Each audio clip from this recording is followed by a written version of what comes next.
Oke, assalamualaikum warahmatullahi wabarakatuh. Jumpa lagi bersama channel saya, Vidialah. Jadi pada video saya kali ini, saya ingin sharing hal yang sangat penting sekali bagi para petani sawit dimanapun berada ya. Jadi bukan saja saya berbicara, bukan saja saya ingin menggurui ya, tapi video yang saya buat ini atau pembicaraan yang saya lakukan adalah atas dasar pengalaman ya. Jadi ini tanah transmigrasi, bahkan sudah jatuh pada penanaman kedua untuk sawit. Jadi kita sharing, mudah-mudahan sharing yang saya bagi ini bisa berpengaruh untuk kesemangatan rekan-rekan, bisa menjadi tambahan pengetahuan. Jadi kunci sukses untuk menjadi petani kelapa sawit yang sukses dan berhasil adalah yang pertama, tekun ya. Yang kedua, kesemangatan yang tidak pernah padam. Dan yang ketiga ini yang paling penting sekali ya untuk para petani kelapa sawit adalah tidak pernah pelit untuk kebunnya. Jadi seperti yang kita ketahui, kalau rekan-rekan tanam sawit ini performa sawitnya kurang baik, kesuburannya kurang, bisa dicek untuk skema pemupukannya ya. Jadi penentu keberhasilan tanam sawit adalah pupuk. Pupuk ini kita prioritaskan, kemudian skemanya harus kita atur dengan baik. Pemupukan ini dalam satu tahunnya dilakukan sebanyak 3-4 kali.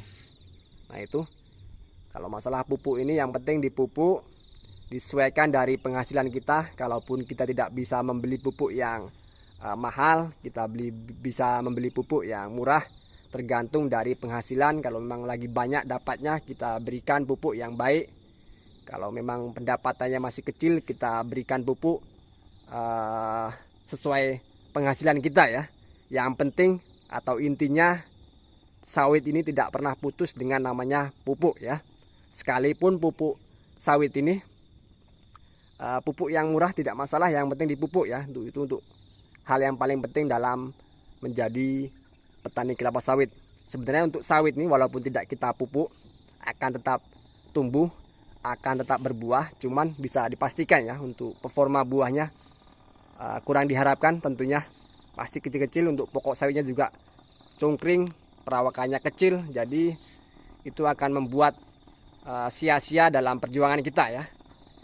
Jadi yang paling penting dalam bertani kelapa sawit ini adalah pemupukannya.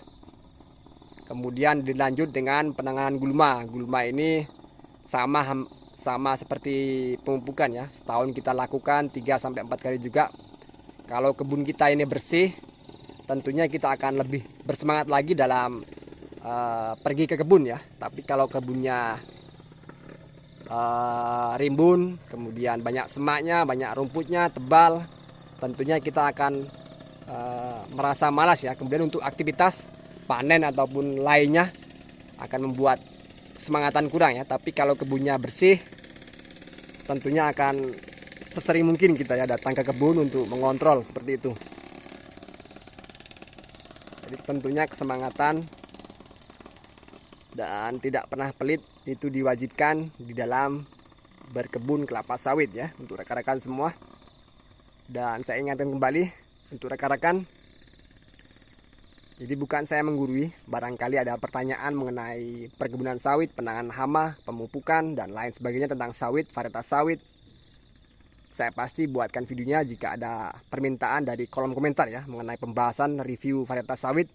Karena di tempat daerah saya tinggal ini, kabupaten daerah saya tinggal ini, mayoritas untuk penduduknya adalah petani kelapa sawit. Jadi banyak sekali sawit yang dibudidayakan dari berbagai varietas sawit ya, dari PPKS, dari Sriwijaya, dari Sain, dari Topas, dari Costa Rica, dari banyak lagi ya lainnya. Jadi bisa menjadi bahan untuk sharing kita. Saya perlihatkan, saya review videonya seperti itu. Dan di sini juga tanah, bermacam-macam tanah ya. Ada tanah nenek moyang. Tanah nenek moyang ini tanah negara yang diakui oleh penduduk lokal ya. Itu untuk penyebutan tanah nenek moyang. Kemudian untuk tanah perusahaan juga ada. Dan tanah transmigrasi seperti ini juga ada ya. Nah ini,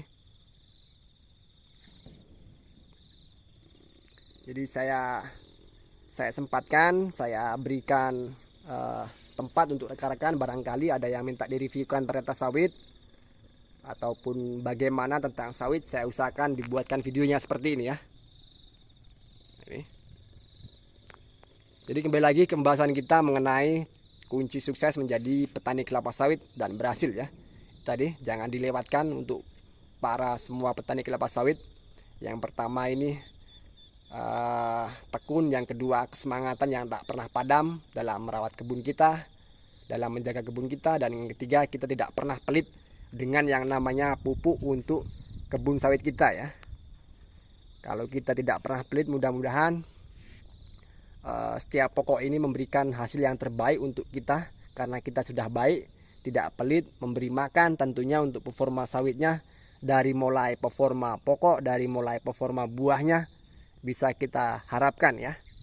Jadi skema pupuk ini paling penting dalam budidaya tanam kelapa sawit. Kalau kita hanya mengambil hasilnya saja tanpa ada pemupukan yang skemanya rutin, tentunya buahnya akan begitu-begitu saja ya. Jadi kalau kita sudah lakukan pemupukan, walaupun pupuknya itu pupuk murah, yang penting kita beri makan 3-4 kali dalam 1 tahunnya. Kalau memang lagi buahnya baik, hasilnya lagi banyak, kita bisa beri pupuk yang baik, yang lumayan untuk pertumbuhan sawitnya, untuk performa buahnya. Nah seperti itu.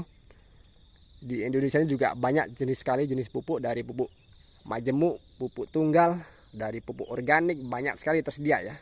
Jadi rekan-rekan tinggal pilih, disesuaikan dari pendapatan kebunnya. Asalkan pokoknya setiap tahun ini kita bisa beri asupan makan yang diharapkan dari pokok sawitnya ya. Tentunya untuk performa pokok sawitnya buahnya juga akan bisa kita harapkan. Oke, cukup sampai di sini video yang saya bisa berikan. Untuk rekan-rekan yang belum punya kebun sawit, ada cita-cita tanam sawit, saya doakan semua dipermudah, semua dipercepat ya, dan segera mungkin menyusul para kita yang sudah tanam sawit duluan.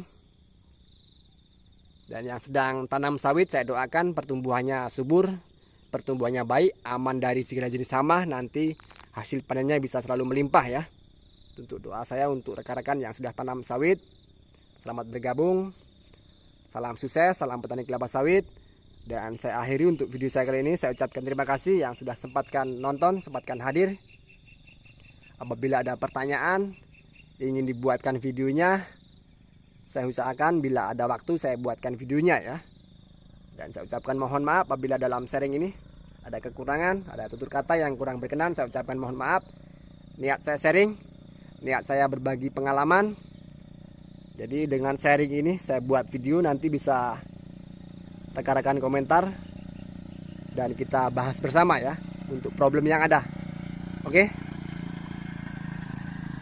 Cukup sampai di sini video yang saya berikan. Saya tutup. Assalamualaikum warahmatullahi wabarakatuh.